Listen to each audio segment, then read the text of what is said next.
Welcome to Goals to Go. I'm Vic Johnson. This show is about learning how to set goals, and then I'm going to give you the tools that you need to achieve them. And tonight, I'm taking your calls live. So give me a call at 1-800-983-1870. I'm answering your questions live on the air. Tonight's topic is, even the Lone Ranger needed Tonto. Now, if you're old enough to remember the Lone Ranger, you remember the story of this superhero who went around saving people from all the disasters of the day. And, you know, he did so alone, it seems, and a lot of times as we go through life, especially when we're pursuing our goals, many times we're like the Lone Ranger. But if you stop and remember, the Lone Ranger could not have been successful in many, many cases had it not been for Tonto. Many times he came near death and was saved from that by his friend Tonto. So the purpose of tonight's show is to show you how important it is that you involve other people in your goals. You see, if you've got what I call bag goals, big, hairy, audacious goals, goals that are so far beyond anything that you've ever done, you're going to have to do something different this year than you've ever done before. You know, to go from one level of goal achieving to a huge goal, and you should have a goal that big. It should be a goal that takes your breath away. It should be a goal that almost intimidates you, because that's really what you want, isn't it? Those are the kind of things that you're really looking to do with your life. Well, if you're going to do that, you're going to have to do things differently. And one of the things that you're going to have to do differently, and it's super critical, is involve other people. One of the biggest secrets of the mega successful is their ability to work through other people. Stop and look, you know, at the Forbes richest people in the world. Number one, a guy named Gates. He had to involve so many people in order to achieve his goals over the years. Now, what he did was he involved people in his dream. They caught the vision. They became excited about it. And in the process, many people became millionaires and even billionaires as a result of being involved with Gates. But he had to involve those people. There was no way, as the Lone Ranger, Bill Gates could have ever made it to the top. Let's look at another great success story. Michael Dell at Dell Computers. Again, a person who's involved a lot of other people in going for his goals. In fact, the word is that Michael Dell purposely seeks out the very best in their field. That's who he wants to work with. Now stop and think about your goal, the big, hairy, audacious goal that you've got this year. You're going to have to involve some other people in it. Have you begun to take steps to create those relationships, to identify those people?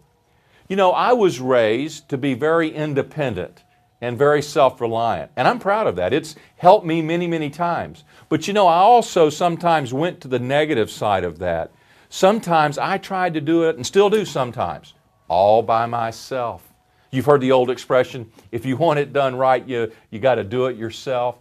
Well, folks, you'll never achieve big, hairy, audacious goals with that attitude. Unfortunately, for much of my life, that was the attitude that I had.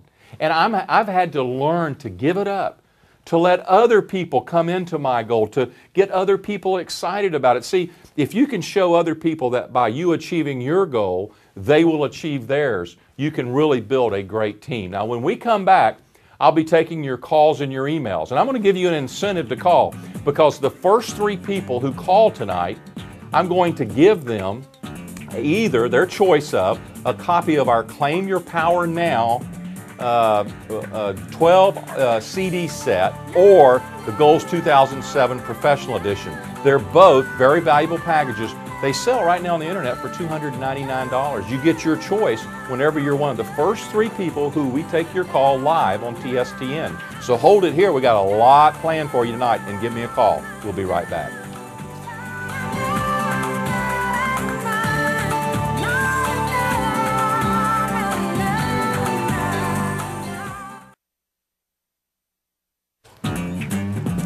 Thanks for tuning back in to Goals to Go. I'm here to answer your questions about goal setting and staying on track in the new year. So give me a call at 1-800-983-1870. Our topic tonight, Even the Lone Ranger needed Tonto.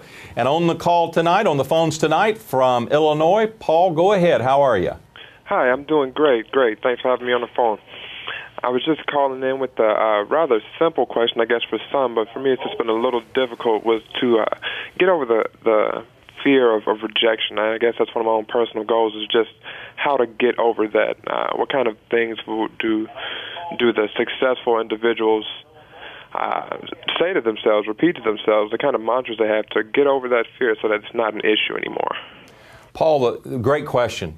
And something that, as humans, our lower side of our nature, we all suffer from that to some degree. What I'd first do is I'd find some people that I admire. You know, I've done some shows with John Goddard, the world's #1 goal achiever, a guy who I really admire, and I study him and I study the things that he has done to achieve his goals. So find someone that you really admire and find out how they handled. Usually you can find that in books about them or audios about them. You can find out how they handled rejection. But a lot of it, Paul, is you got to look at the source of who you expect this rejection from. You know, are they living the kind of life that you want to live? Always look at the people that you want to live the life they're living to be your models, to be your subjects. And I can just tell you from most of my experience, the people who are living life where I want to live are not people who are critical. They're not people who are going to criticize. That's number one. Number two, it's a lot about your self-esteem.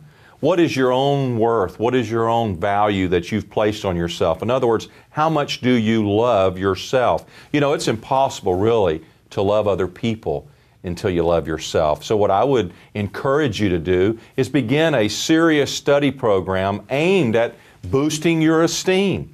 And of course, reading is one way that I believe that is very, very valuable. But more than anything, Paul, you have to begin to take action on it.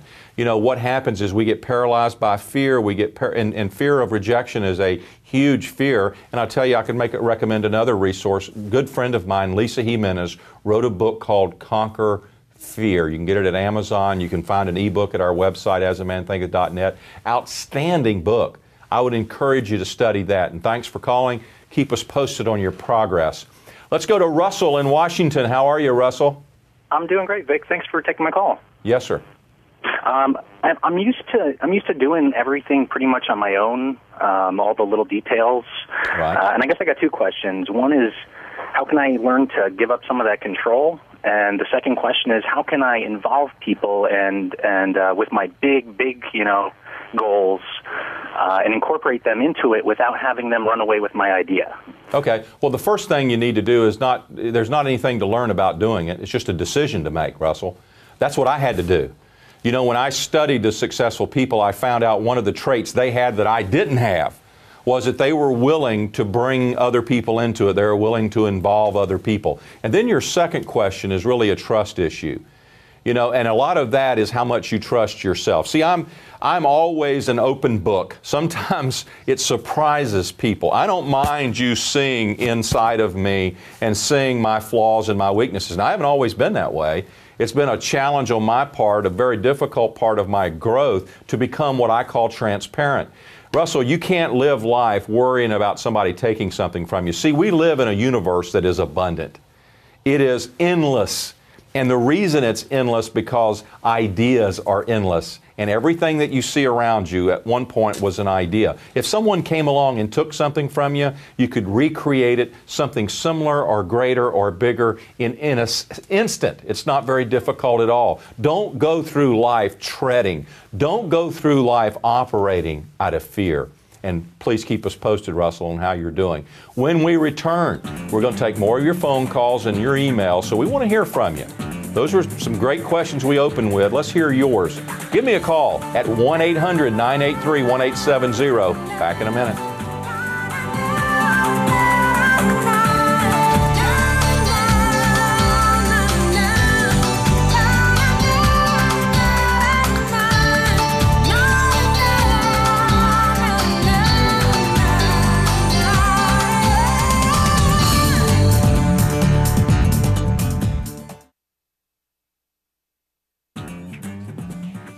Welcome back to Goals to Go. I'm Vic Johnson, and we're taking your calls. First, we'll go to Phil in Nebraska. How are you, Phil? Doing real well, Vic. Good.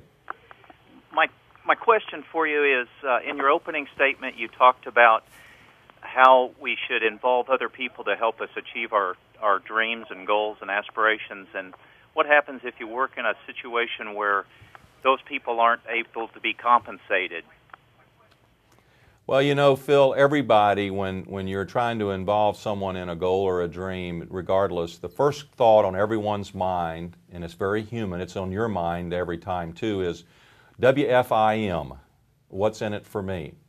So when you propose something to someone, the best way to get their positive response to you is to figure out what advantage there would be to them to participate with you. It doesn't always have to be compensation. I have a lot of relationships with people that there isn't any compensation for, but there's some benefit to them. So, you know, when you're trying to figure out how to structure a proposal for someone, always remember, it doesn't matter what it means to Phil, it's what's in it for me. That's the first thing the person's going to think about. It's the first thing you think about when someone proposes something to you. Maybe not consciously, but subconsciously, you're trained to do that. It's part of your nature. It's part of the way that you respond. So don't worry that compensation is an issue, because it's not always an issue. People do many, many things you know, without money. I mean, they don't have to be paid for them. People get involved in movements. People get involved as volunteers all the time. There's no compensation, but it provides some benefit to them. So what benefit can you provide to them? And certainly if you look at it from their perspective and you study it long enough, you can find something. So best of success with that, and please keep us posted on how well you do with it. Why don't we take an email here? And I've got an email that's from Darlene. It says, I set what considered a very easy mini goal for 1 week. I only made it for 5 days instead of the 7 days. Any suggestions for bigger motivations? Well, Darlene, first of all, sounds like you might be beating yourself up a little bit. First of all, congratulate yourself. You made it 5 days. Now, is that what you wanted to do? No. Is that acceptable? Not really, but you know what? You made progress. You made progress because you made a decision to do something. Hopefully you had a plan, you created a plan, and then you took action. You only made it 5 days, but it's 5 days longer perhaps than you've ever done it before. So what do you do now? You learn from that experience. What can I do now to go 7 days? What can I do to go 14? What can I do to go 28? Some people say you do it for 21 days. It now becomes a habit. So first of all, always look at every experience, not from what you didn't do.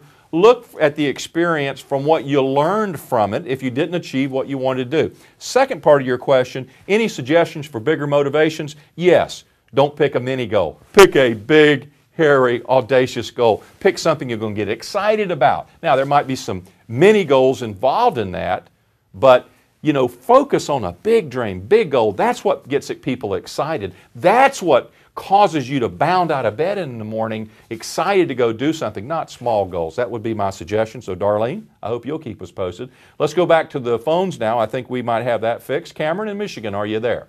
Yes, I am. Hello. Hey, great, Cameron. How are you? Great. My question is, how do I get others to follow along in my goal setting? Okay. Well, you know, the earlier caller, I said, first of all, is to look at from a perspective of what's in it for that person. So you make that you show them what's in it for them. You know, you show them the value of participating. You make it attractive from their perspective, not from Cameron's. That's number one. Number two, Cameron, you got to get a big goal. You got to get a big dream. People will never follow a small dream or a small vision. You can't get people excited about it. You know, Billy Payne, the person in Atlanta, Georgia, who no one knew of, I mean, very few people in Atlanta knew of him, came up with this wild, wacky idea that we should bring the Olympics to Atlanta. Everybody said he was a nut. But you know what? The more they thought about it, the more they studied it, the more excited they got by the possibility. I mean, he got Andrew Young, who was the mayor of Atlanta, the former ambassador to the United Nations. He got Andrew Young excited about it. He got the corporate executives at Coca-Cola excited about it. And now all of a sudden, he's got 77,000 volunteers for this big, hairy, audacious goal. So Cameron, number one, what's in it for the other person? Number two, get something big that'll be attractive, that'll attract people to it. A big goal is like a magnet. Keep us posted on how you're doing. Real quickly before the break, Rob in Pennsylvania. What's on your mind tonight? Had a quick question about a book that's out, a representation, an authorized representation of Napoleon Hill's Think and Grow Rich, but I've been listening to you. I had 2 business failures that resulted from my inability to delegate or even share anything with anybody, and I'm doing things differently, and what happened is it opened up doors I never saw. Opportunities have presented themselves that I've never knew were there, but they were always there. And the thing that motivates me is that I have big goals for the first time in my life, and I can achieve them, not because I have to go out there and battle a dragon alone. Rob, I hate to cut you off, brother, but I've got to take a break. Thanks for calling in, and that is a great book, by the way. And we'll look forward to hearing from you in the future.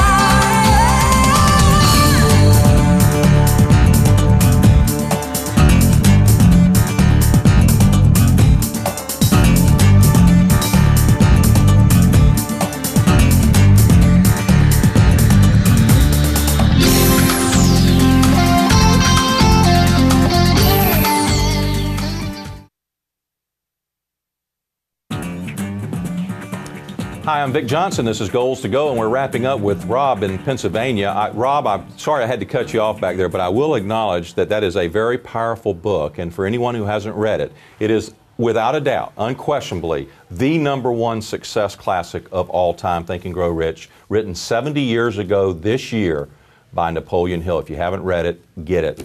Now, here's some things I want you to take action on immediately, because these are things you need to do to begin to move some things to other people. Now, the first thing I want you to look at is some of the tasks that you perform that you don't need to be doing.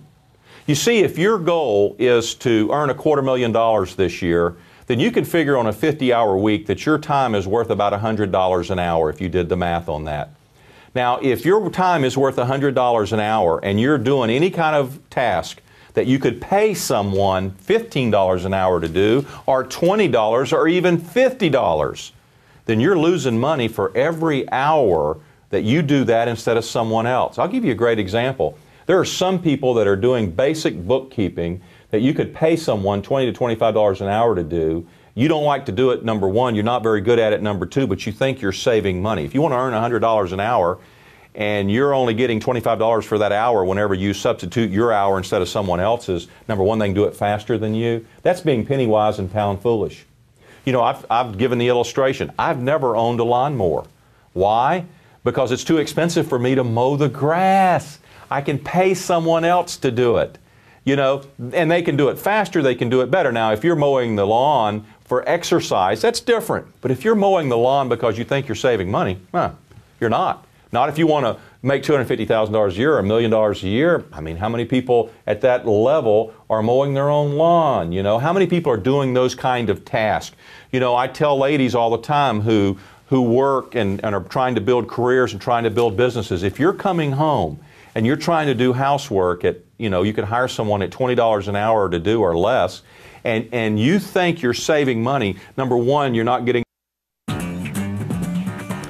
Hi, I'm Vic Johnson. This is Goals to Go, and we're wrapping up with Rob in Pennsylvania. Rob, I'm sorry I had to cut you off back there, but I will acknowledge that that is a very powerful book, and for anyone who hasn't read it, it is without a doubt, unquestionably, the #1 success classic of all time, Think and Grow Rich, written 70 years ago this year by Napoleon Hill. If you haven't read it, get it.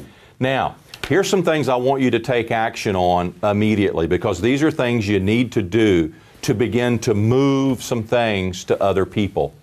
Now, the first thing I want you to look at is some of the tasks that you perform that you don't need to be doing. You see, if your goal is to earn $250,000 this year, then you can figure on a 50-hour week that your time is worth about $100 an hour if you did the math on that.